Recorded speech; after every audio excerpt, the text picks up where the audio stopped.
Buenos días, a mí me correspondió el tema de osteogénesis imperfecta. Mi nombre es Karen Avellaneda, soy fisioterapeuta especialista en cuidado intensivo, maestrante de fisiología translacional.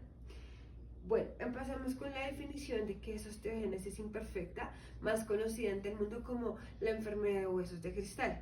Esta es una alteración congénita que se produce por un compromiso en la producción de colágeno, lo que genera que exista una mayor desmineralización en huesos largos. Como observamos en la imagen de las personas que padecen esta patología, hay una mayor densidad, una mayor porosidad. Eso quiere decir que hace incapaz al hueso de absorber carga y por ende de fortalecerlo, versus un hueso normal donde las trabéculas son de tamaño normal, capaces de resistir, dar rigidez y sustento pues a un segmento corporal. La incidencia va ligada a los tipos. Tenemos una clasificación global que se da por la severidad y por la aparición al mismo tiempo de la patología. Tenemos un grado 1 que es un grado no leve, pero es moderado, clasificado como un grado moderado, donde observamos una incidencia de 1 en 200.000 a 300.000. En este caso, que es el más común de los casos de osteogénesis imperfecta, se produce arqueamiento de los huesos largos, generalmente de los miembros inferiores o de los miembros superiores, sordera, porque el hueso, el martillo y el estribo, a ser huesos planos, pues tienen asimetría trabecular, y escleras azules. El grado 2, que es el mortal o el grave, que se da por sufrimiento intrauterino, se produce por malformaciones tan severas in útero que cuando van a dar a luz se fracturan y es potencialmente mortal. O los niños, al moverse en la placenta, si tienen algún movimiento brusco, puede generar una fractura mortal y hacer muerte in útero. En este caso se aparece 1 en 60.000. El grado 3, que es severo, que es 1 en 70.000, tiene compromiso del raquis, donde generalmente las vértebras suelen aparecer más arqueadas, con una mayor desmineralización.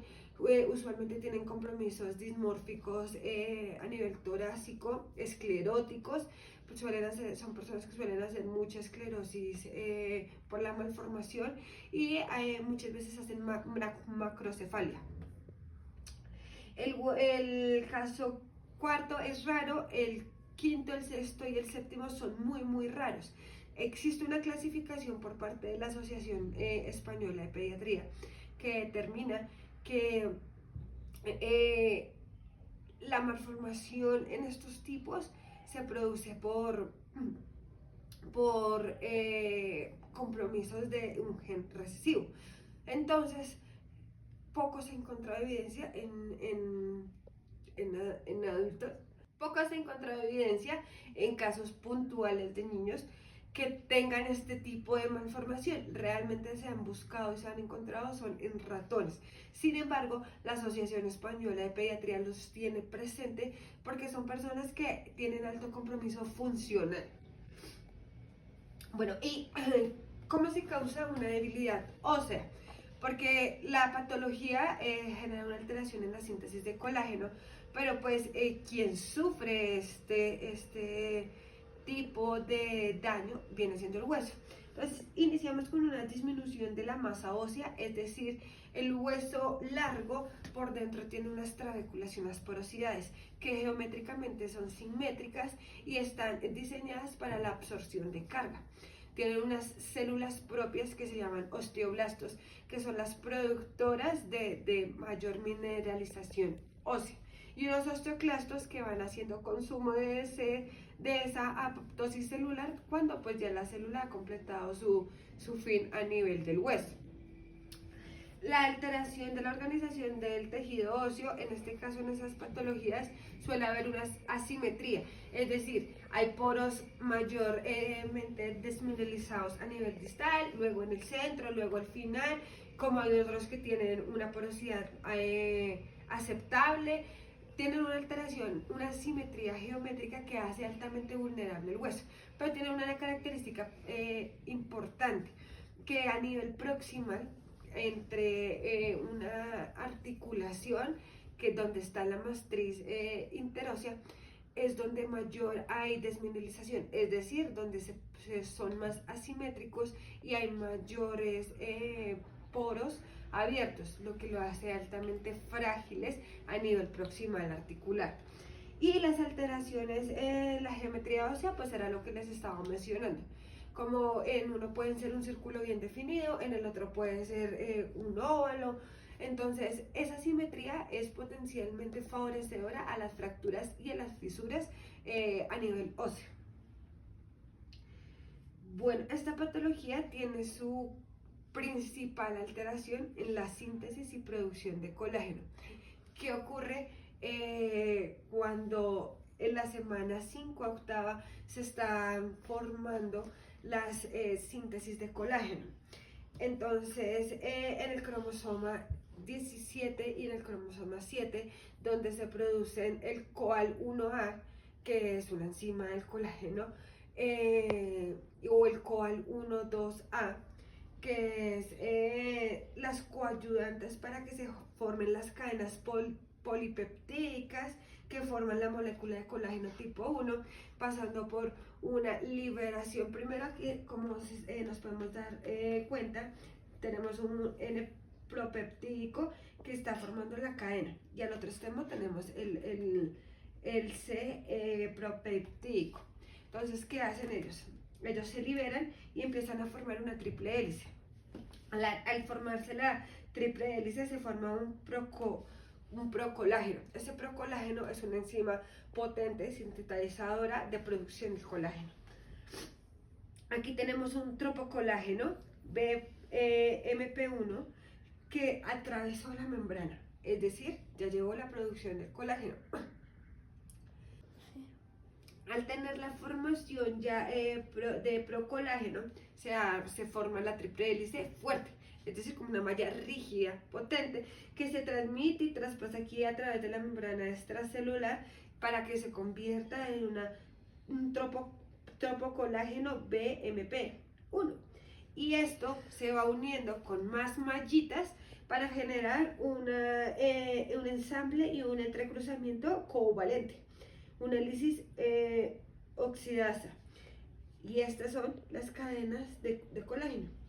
Que en un hueso normal, que en una persona que no tiene alteración en esta producción del colágeno, tenemos una producción de colágeno tipo 1, que es la más abundante en el ser humano, en cuello, en piel, en uñas, en piel, muchos segmentos que le permiten no solamente ser flexible, sino al mismo tiempo coayuda a la rigidez del segmento.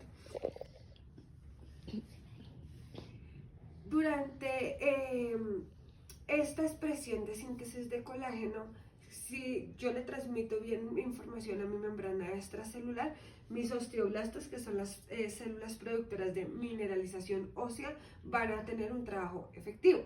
O sea, un trabajo normal donde van a ser capaces de producir densidad ósea. En este caso, como tuve una alteración en la producción del colágeno, los osteoclastos a tener una expresión anormal. Es decir, no van a hacer su función, sino lo que van a hacer es inhibirse y van a empezar a hacer una liberación de troploespandinina, proteoglicanos. Cabe resaltar que los proteoglicanos son una enzima proteica que siempre ha estado, sobre todo también abundan en las articulaciones, son absorbentes de carga y retienen agua. Pero el hierunorato, el decorina y la fibrotecnina, cuando presentan este compromiso por una mala señal, por una mala transmisión que reciben a nivel de la membrana extracelular ósea, presentan a tener un desequilibrio en su actividad normal. En este caso, la tromboespondinina, que es una de las principales que se encarga de dar soporte y adherencia, empieza a tener una expresión de multiplicación tumoral, que no genera no genera tumores, sino lo que genera es una liberación tóxica para las demás proteínas, y pues por eso se produce alteración a nivel interóseo.